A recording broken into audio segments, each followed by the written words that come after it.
Students, कैसे हैं आप? देखिएगा, आज का हमारा टॉपिक है three method to solve linear differential equation. It means कि जो थ्री मेथड्स मैंने पहले वीडियो शेयर की हुई हैं उनको मैं एक ही वीडियो में कंप्राइज करके लेके आई हूँ कि तीन मेथड आपके एक ही वीडियो में आप क्लियर कर पाएंगे, और तीनों मेथड इंपॉर्टेंट है और डिफरेंस मैं आपको क्लियर कर दूंगी क्या क्या इन तीनों में डिफरेंसेस रहता है। देखिएगा, लीनियर डिफरेंशियल इक्वेशन मेथड है, method one linear differential equation रहता है। नंबर टू हमारे पास using exact equation concept, exact equation भी लीनियर डिफरेंशियल इक्वेशन ही होती है, ये मेथड कैसे अप्लाई होता है। Number three Bernoulli equation method, ठीक है ना, तो ये भी हमारी लीनियर डिफरेंशियल इक्वेशन ही होती है, इसके थ्रू कैसे सॉल्व करते हैं।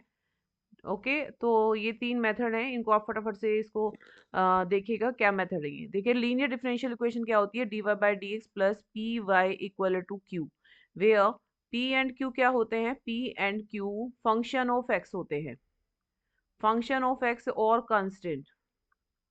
ये आपको मैंने पहले भी बताया हुआ है, या तो फंक्शन ऑफ एक्स होगा या फिर कांस्टेंट होता है, हमेशा याद रखिएगा। लीनियर डिफरेंशियल इक्वेशन तभी आप अप्लाई करेंगे जब भी इस फॉर्म में, स्टैंडर्ड फॉर्म में आपकी इक्वेशन दिया होगा। क्लियर? तो इसको अगर आपकी ये वाली फॉर्म आपकी गिवन है, इस टाइप से कोई फॉर्म गिवन है, कंपेयर कर लेंगे। देखिएगा, कंपेयर कर लेंगे इक्वेशन को, तो पी एंड क्यू फाइंड कर लेंगे, कंपेयर करके पी एंड क्यू फाइंड करनी है आपको।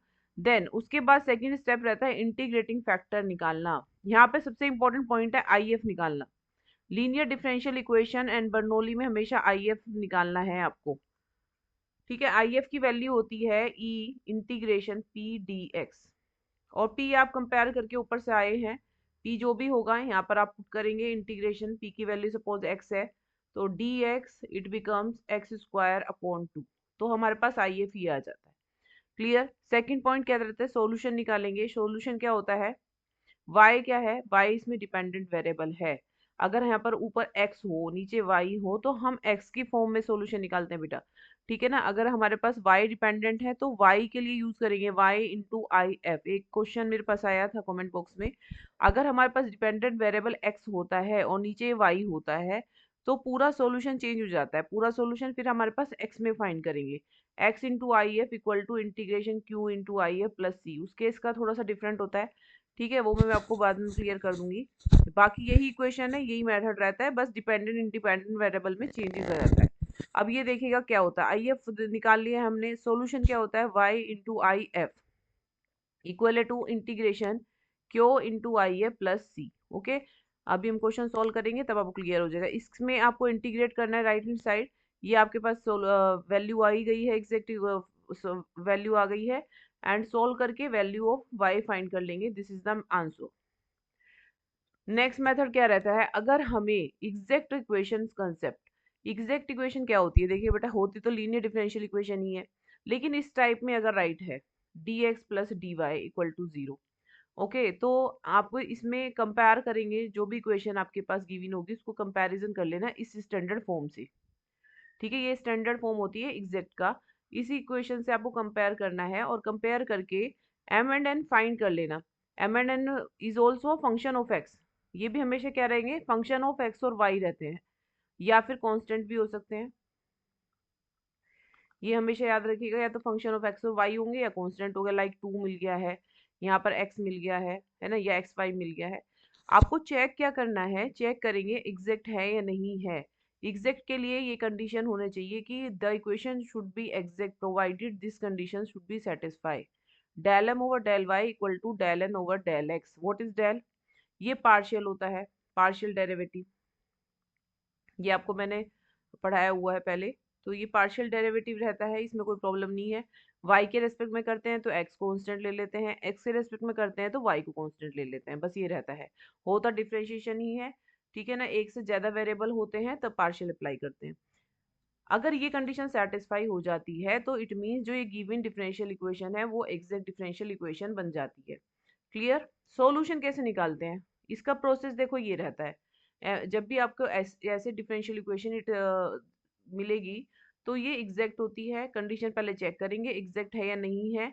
एग्जैक्ट होगी तो आपका सॉल्यूशन ऐसे फाइंड करेंगे, इंटीग्रेशन करना है m d x plus integration n d y equal to constant, integrate लगा है ना तो कांस्टेंट जरूर आएगा। क्लियर? अब यहाँ पर भी देखो, पहले भी वाली स्लाइड में भी इंटीग्रेट ही किया था, यहाँ पे क्यों किया था ना इंटीग्रेट, यहाँ पर भी सॉल्यूशन इंटीग्रेट करके ही निकलेगा। तो इंटीग्रेशन हमेशा, इंटीग्रेशन यानी कि बेसिक चीज है जो 12th में आप पढ़ चुके हैं। इंटीग्रेशन आना कंपलसरी है, विदाउट इंटीग्रेशन और डिफरेंशिएशन के आपको कोई क्वेश्चन नहीं होगा। ठीक है, तो यहाँ पर हम क्या करेंगे, फर्स्ट जो पैरा है हमारे पास, फर्स्ट टर्म है, इसमें हम, क्योंकि देखिएगा इंटीग्रेशन किसके रेस्पेक्ट में, डीएक्स के रेस्पेक्ट में है, तो वाई को आपको क्या लेना है, कांस्टेंट ट्रीट करना है। क्या ट्रीट करना है, कांस्टेंट ट्रीट करना है। यहाँ पर किसके रेस्पेक्ट में है, डी वाई के रेस्पेक्ट में है। तो यहाँ पर ना हम जितनी भी टर्म एक्स वाली हैं उसको छोड़ देंगे, लीव एक्स टर्म। तो हमें एक्स वाली टर्म्स को नहीं लेना है, छोड़ देना उसको। अगर एक सारी टर्म्स एक्स की हैं तो ये इंटीग्रेशन जीरो हो जाता है। ओके, लाइक एक्स वाई रखा है आपके पास तो इसको आप नहीं लेंगे क्योंकि एक्स आ गया है। आपके पास एक वाई टू रखा है तो आप इसको कंसिडर कर लेंगे। तो यहाँ सिर्फ करेंगे integration y to d y. Clear? और एक्सप्लेनेशन में मैं क्वेश्चंस कराऊंगी तो आपको क्लियर हो जाएगा। Second method, next third method है बर्नौली इक्वेशन। दो मेथड हमने बता दिए हैं, लीनियर हो चुका है, लीनियर के बाद मैंने एग्जैक्ट आज बताया है, एग्जैक्ट है ना, बर्नौली बहुत बार हो चुका है, बहुत सारी वीडियो शेयर हो चुकी हैं, और मोस्ट इंपॉर्टेंट मेथड रहता है बर्नौली, और अच्छा भी है, टफ भी होता है। तो इसलिए मैंने आपको उसकी काफ़ी वीडियोस और क्लिप्स शेयर की हैं, तो प्लीज़ उसको आप एक गो थ्रू करिएगा, डाउट आती है पूछ सकते हैं। बर्नौली के लिए क्या रहती है, देखिए स्टैंडर्ड इक्वेशन ये रहती है, कैसे है ये वाली, हमने पीछे पढ़ी थी ना linear differential equation. Linear differential equation क्या होती है, d y by d x plus p y equal to q होता है। बस यहाँ पर ये आ जाता है बेटा, ये वाली term is different, y n और आ गया है। जब भी एन वाई आना है इस नॉट अ प्रॉब्लम, वाई आ जाता तो कोई दिक्कत नहीं थी, लेकिन यहाँ आ जाता है n not equal to zero one होगा। इट मीन्स वाई की पावर जीरो और वन नहीं होती है, उससे ज्यादा होती है, more than zero and one रहती है। ओके, इस केस में बर्नौली ही जाती है, ये बर्नौली इक्वेशन होती है। और बर्नौली का मेथड मैं पहले क्लियर कर चुकी हूँ, तो हमेशा जब भी बर्नौली दिमाग में आए तो क्या लगा देना है, सीधे सब्स्टिट्यूशन अप्लाई करना है, सब्स्टिट्यूशन, ये याद रखो। जब भी लीनियर आता है, ओके, लीनियर आता है तो आइए फाइंड करेंगे, है ना। बर्नौली आता है, सब्स्टिट्यूशन याद रखो, सब्स्टिट्यूट करना है।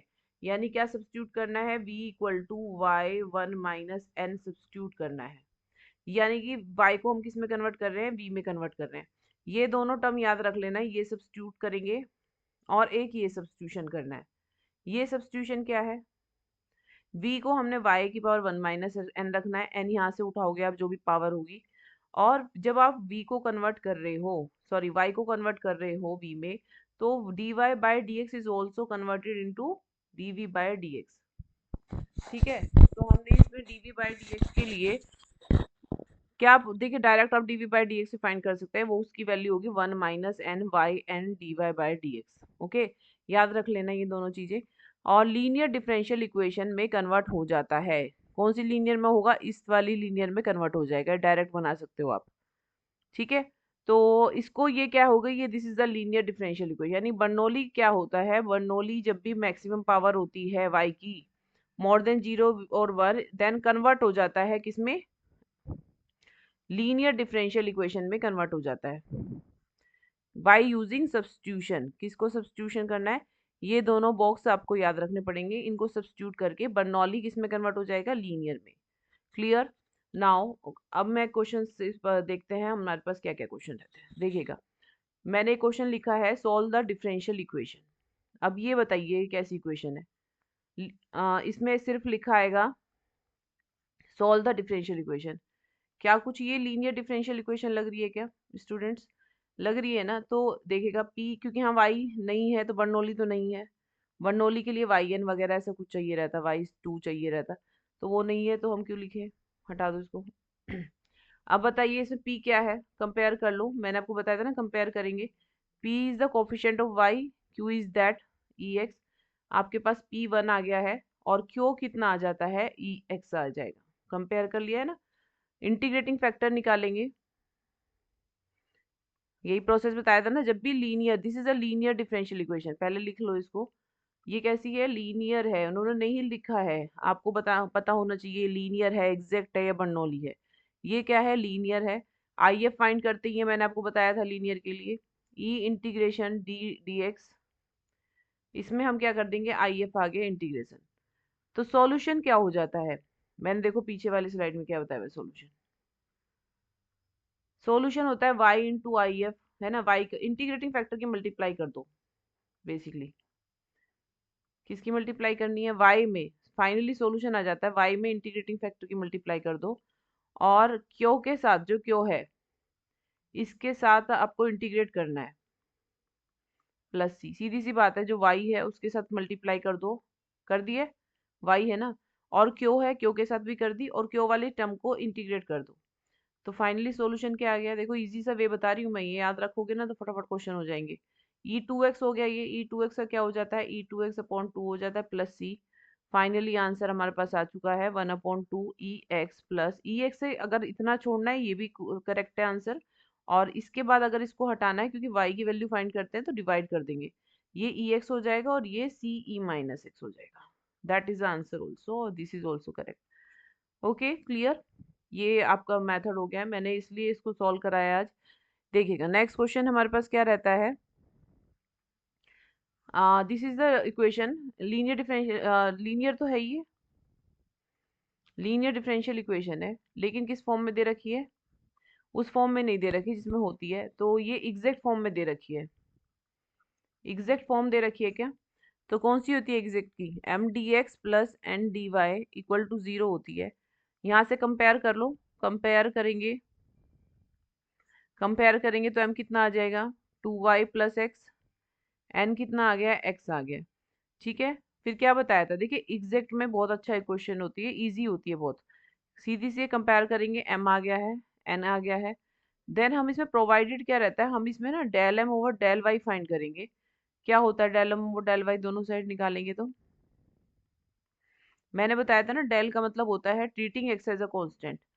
तो y में का तो हो ही जाएगा, x को कांस्टेंट ट्रीट करना है तो जीरो हो जाएगा ना डिफरेंशिएशन। ऐसे ही यहाँ पे del N over del X कर लो, n का, तो treating y as a constant, ठीक है ना। Del N over del X भी किया तो ये कितना आ गया, आपके पास del M over del Y कितना आ गया था, 2 आ गया है इधर, और इधर आ गया है 1। देखिए हमारे पास कंडीशन सेटिस्फाई नहीं हो रही है, this is not a exact. ये क्या है, नॉट एग्जैक्ट डिफरेंशियल इक्वेशन है, ये हमारा एग्जैक्ट नहीं आई है। तो देखिए मैंने आपको एग्जैक्ट का एक केस बताए थे, केस आपको पहले वीडियो में बताई हूँ मैं, कि अगर हमारे पास del M over del Y minus del N over del X, ठीक है, ये मैं रिपीट कराऊंगी इसमें, अपॉन एन, ये वाली टर्म आपको फाइंड करके देखनी है। अच्छा del M over del y याद रख लेना इसको, del M over del Y कितना है आपके पास यहाँ पर, दैट इज 2, और ये कितना आया है, del N over del x 1 आया है, upon n, n is what x. देखिए ये कितना आ रहा है, 1/x। ये अगर हमारे पास टर्म फंक्शन ऑफ एक्स आ जाता है तो हमारे पास आई एफ हम फाइंड कर लेंगे। आई एफ क्या हो जाता है, यही फंक्शन ऑफ एक्स हो जाता है, 1/x dx। तो ये कितना हो जाएगा, ई लॉग एक्स, तो लॉग एक्स कितना आ गया, कम्प्लीटली एक्स आ गया है। ये जो हम है ना मेथड रहता है, देखिएगा मेथड आपको बीच में इसलिए अप्लाई करना पड़ेगा क्योंकि एग्जैक्ट नहीं आई है। ठीक है, या तो आप देखो इसका प्रोसेस ये होता है कि एग्जैक्ट नहीं आई है तो हम इसमें थोड़ा लॉन्ग प्रोसेस करें इसको, या फिर लीनियर डिफरेंशियल से सॉल्व करना चाहते हैं तो लीनियर डिफरेंशियल से भी सॉल्व हो सकती है ये, लीनियर बना के, लीनियर डिफरेंशियल इक्वेशन बना के देखना इसको, उससे भी सॉल्व हो जाएगी। अगर लेकिन इस तरीके से डायरेक्ट आपको एग्जैक्ट से करना है तो एग्जैक्ट सेटिस्फाई भी हो जाती है, और नहीं सेटिस्फाई हो रही है तो आपको केस लगाने पड़ेंगे। ठीक है ना, केस में क्या होता है कि ये आपको थोड़ा चेक करके देखना होता है, ये वाली बस टर्म याद रख लेना। ऊपर से ये दोनों टर्म आप फाइंड कर चुके हैं, इसमें आपको चेक करना है कि ये इस कितना आ रहा है, ये फंक्शन ऑफ एक्स आ रहा है क्या। ठीक है ना, फंक्शन ऑफ एक्स नहीं आता तो दूसरी टर्म भी बताई हुई है मैंने पहले प्रीवियस वीडियो में, तो वो चेक करनी पड़ेगी। ठीक है, तो डिटेल में ये आपको ऐसे थोड़ा करना पड़ेगा वर्क, अदरवाइज मैं आपको एक मेथड और बता दूं, लीनियर डिफरेंशियल इक्वेशन से और सॉल्व कर सकते हैं इसको, अभी बताती हूँ। और हमने आई एफ आपके पास कितना आ गया, ई इंटीग्रेशन 1/x। देखिए जो आपका फंक्शन ऑफ एक्स आया है ना ये, इसका आप आई एफ निकाल लो। आई एफ क्या होता है, ई इंटीग्रेशन एफ एक्स होता है, एफ एक्स जो आप फाइंड करके आए हो, 1/x डी एक्स, ये क्या हो गया, e log x. Okay, integration 1/x का क्या होता है, log x होता है ना, e से log हमेशा कैंसिल हो जाता है तो खाली x बचा है। अब ये देखो बहुत सिंपल हो जाता है। अब यहाँ पर क्या करना है आपको, इसमें आपको मल्टीप्लाई कर देनी है, किसमें, नेक्स्ट स्लाइड लेते हैं। इसमें आपको किसकी मल्टीप्लाई करनी है? आपको जैसे कोई इक्वेशन आपके पास आई एफ है ना, आपके पास कितना आया है I F, that is x आया है। तो हमारे पास स्टैंडर्ड इक्वेशन आपके पास कितनी बन गई फिर से फाइनली? जो आपके पास आई एक्स आया है, एक्स आया है ना ये कंप्लीट, इसको आपको ना डायरेक्ट वैल्यू इसमें मल्टीप्लाई कर देनी है, तो आपका इक्वेशन बन जाती है, ये एग्जैक्ट इक्वेशन बन जाती है। तो बताइए कितना हो जाएगा? मैं इसमें मल्टीप्लाई कर रही हूँ। इक्वेशन हमारे पास क्या है? 2y plus x d x plus ये कितना था आपके पास? X d y equal to 0। इसमें आपको एक्स जो इंटीग्रेटिंग फैक्टर है उसकी मल्टीप्लाई कर देंगे। क्या आया है? एक्स एक्स आया ना, ये एक्स टू हो गया है। ये एग्जैक्ट ही बन गई है, बस फाइनली आपको इंटीग्रेट करना है बोथ साइड। इंटीग्रेटिंग करेंगे, इंटीग्रेटिंग बोथ साइड, तो आपके पास क्या आ जाएगी? देखिए इंटीग्रेशन लगा दिया मैंने साथ में, ये सी और अप्लाई कर देंगे तो हमारे पास कितना हो गया, इसको मल्टीप्लाई करेंगे। 2xy plus x two d x plus x two d y equal to constant. यहाँ थोड़ा सा आपको केस चेंज करना पड़ेगा। देखिएगा यहाँ पर इसका इजिली हो जाएगा। देखो यहाँ पर पेयरिंग करने होती है, यहाँ मेथड लगेगा पेयर करने का, इंटीग्रेशन कर रहे हो ना तो पेयरिंग करेंगे। देखिएगा यहाँ इंटीग्रेशन 2xy dx है, ये क्या है? 2xy dx, और साथ में यहाँ x2 dy, ये मैंने प्रीवियस वीडियो में भी शेयर किया हुआ है। ओके, प्लस इसका इजिली हो जाएगा क्योंकि एक्स एक्स का फंक्शन है, तो इसको सेपरेट रख देंगे, x2 dx। जिसका नहीं होगा ना उसका पेयर किया है 2xy dx, इसका आपने साथ में रखा है, प्लस x2 dy ये साथ में, क्योंकि इनका पॉसिबल ही नहीं है, यहाँ फंक्शन x है यहाँ dy है, यहाँ फंक्शन xy है dx है। अब मैंने आपको बताया था ये किसका डिफरेंशिएशन बन रहा है, इसको कैसे बनाएंगे? देखो इसको यहाँ d लिखेंगे, और ध्यान से देखिएगा, इसको d बनाएंगे, d लिख लेंगे, डिफरेंशिएशन किसका है ये? यहाँ पर देखो dx का हो रहा है ना, dx हो रहा है, x का हो रहा है, तो बेसिकली x क्या होगा यहाँ? x होगा x2, तभी तो यहाँ 2x हुआ है, इसका डिफरेंशिएशन हो गया। y एज इट इज रखेंगे, ओके, प्लस अब यहाँ पर x2 एज इट इज रखा हुआ है, y का डिफरेंशिएशन हुआ है, y का हुआ है, तो यहाँ क्या होगा? y क्या होगा? खाली y का डिफरेंशिएशन dy होगा ना, तो इट कंप्लीट, ये इसका डिफरेंशिएशन है। आप करके देख लीजिए चाहे। x2 का पहले देखिए डिफरेंशिएशन करेंगे, x2 का किया कितना होगा? 2x, y as it is, x का भी होगा ना dx, plus x2 as it is, then y का डिफरेंशिएशन dy। तो ये डिफरेंशिएशन की टर्म है, ये पहले भी यूज हुई है, इसको आपको ऐसे सोल्व करना है। प्लस यहाँ पर ये इजिली हो गया, एक्स एक्स का फंक्शन है तो इसको आप लिख लेंगे x³ अपॉन 3 इक्वल टू सी। तो फाइनली हमारे पास देखो डिफरेंशियल इंटीग्रेशन हमेशा कैंसिल हो जाते हैं, तो रिजल्ट आ जाता है। रिजल्ट कितना आ गया? x2y plus x³ upon 3 equal to constant. ये इसका आंसर रहता है एग्जैक्ट डिफरेंशियल इक्वेशन का। This is the answer. ये थोड़ा लेंथी होता है, 3 मार्क्स में एटलीस्ट आपसे पूछा जाएगा। देखिएगा एग्जैक्ट अगर हमारी फेल हो जाती है, यहाँ पर एग्जैक्ट हमारी फेल हो गई है, एग्जैक्ट फेल हो जाती है तो थोड़ा क्वेश्चन लेंथी हो जाता है, और एग्जैक्ट नहीं फेल होती है तो आप डायरेक्ट उसको कर सकते हो। Clear student? ठीक है, एक नेक्स्ट क्वेश्चन पे आते हैं। ये दे रखा है, सभी स्टूडेंट को समझ में आ गया होगा ये कौन सी इक्वेशन है, मैंने लिख भी रखी है, ये बर्नौली है। क्योंकि देखिएगा यहाँ पर क्योंकि क्यों कितना है, क्यों आपके पास कितना है? y की पावर n है। अब इसको बर्नौली इक्वेशन को लीनियर में, याद आ रहा है ना, लीनियर में कन्वर्ट करेंगे सब्स्टिट्यूशन करने के लिए। तो हम ये सबसे पहले ये देखिएगा n क्या है, n आपके पास हाफ दे दिया है यहाँ पर, which is not equal to 0 और वरना, तो बर्नौली जा रही है। सबसे पहले ना ये टर्म हटाएंगे यहाँ से, इस टर्म से डिवाइड कर दो, डिवाइड करेंगे तो क्या बन जाएगा? X y half d y by d x, इसको हटाना जरूरी है, यहाँ से सिंपल बनाएंगे y upon y half divide कर दिया है इक्वल टू एक्स, है ना, पूरी क्वेश्चन में हमने डिवाइडिंग कर दिया, डिवाइडिंग बाय,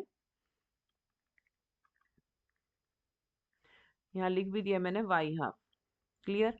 अब यहाँ पर देखिएगा आप, इसको थोड़ा और सिंप्लीफाई करना चाहते हैं कर सकते हो आप, d y by d x plus, इसको सिंप्लीफाई करेंगे तो क्या बनेगा?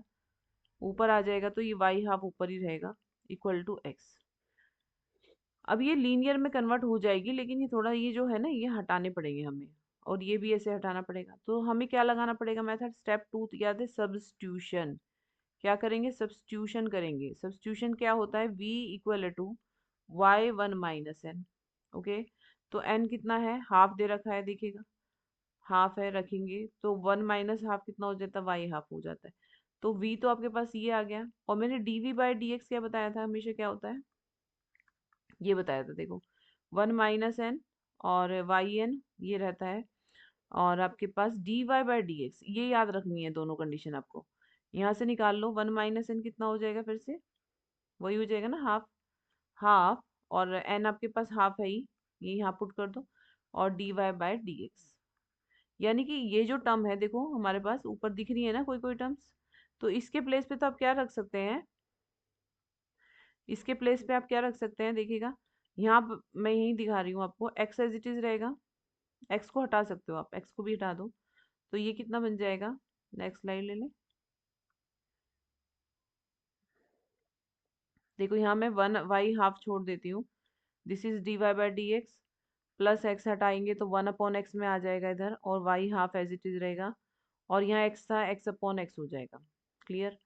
तो मेरे पास क्या क्या वैल्यू थी, देखिएगा y कोस टू था, v कोस टू हमने सपोज करा था y हाफ था, ओके, एंड dv/dx किसके इक्वल आया था आपके पास, 1/2 y हाफ और dy/dx, ये थी ना टर्म।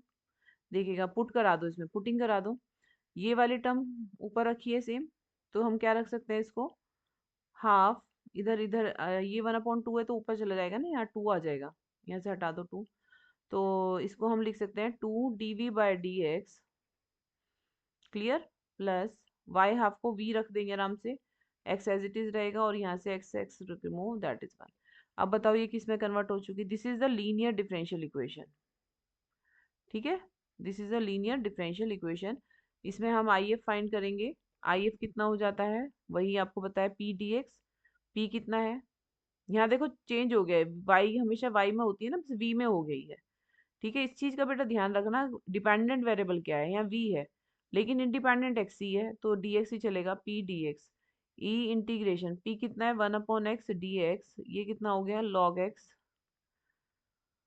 और ये हमारे पास x आ गया है, सॉल्यूशन देखिएगा क्या बनेगा इसका, सॉल्यूशन v में आएगा, v into I F, I F है ना, मैंने आपको बताया था ना सॉल्यूशन निकालने के लिए बस v लगाएंगे और आई एफ की मल्टीप्लाई कर देंगे, और 2 है ना, अच्छा 2 भी है ये, तो 2 से आपको इधर करना था, 2 हटाना था बेटा, कॉन्स्टेंट हटाएंगे ना, 2 हटाइएगा, इसको यहाँ रखो 2 को, ये गड़बड़ कर जाएगा, p कितना हो गया, 1/2x हो गया, और दिस इज 1/2, बाहर आएगा ना, चेंज हो गया देखिएगा, और ये एक्स हाफ बनेगा, तो हमारे पास कंप्लीट एक्स हाफ में आ गया सॉल्यूशन, और इंटीग्रेट आपको आरएचएस वाले साइड से करना है, और ये x half d x plus c v into x half 1/2, x half का कितना हो गया, 1/2 माइनस हाफ हो जाएगा ना, प्लस सी हो गया है, तो एक्स हाफ इधर ला सकते हो आप, वी कितना हो गया, 1/4, और ये एक्स ही हो जाएगा, एक्स हाफ इधर मिलके, प्लस सी एक्स माइनस हाफ ऊपर चला जाएगा, वी की वैल्यू कितनी एज्यूम कर रखी थी, वाई हाफ थी ना, तो वाई हाफ आप इसमें पुट कर सकते हैं, 1/4x c x minus half, this is a solution finally, देखिए ये बर्नौली का आपके पास कंप्लीट सॉल्यूशन है।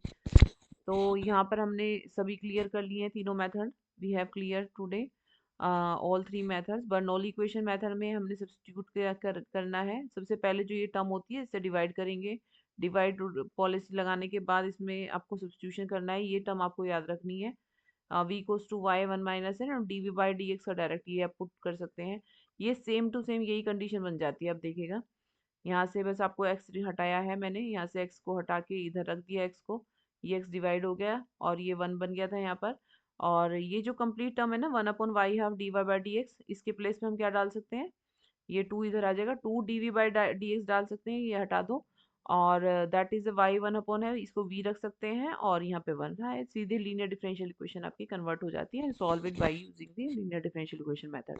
थैंक यू स्टूडेंट, वीडियो थोड़ा लॉन्ग हो गई है, नेक्स्ट प्रीवियस वीडियो हमारी रहेगी, हम मैं पीआई पे आपको लॉन्ग वीडियो दूंगी अब की बार, और कोई भी डाउट आता है इसमें आप आस्क कर सकते हैं। Thank you students.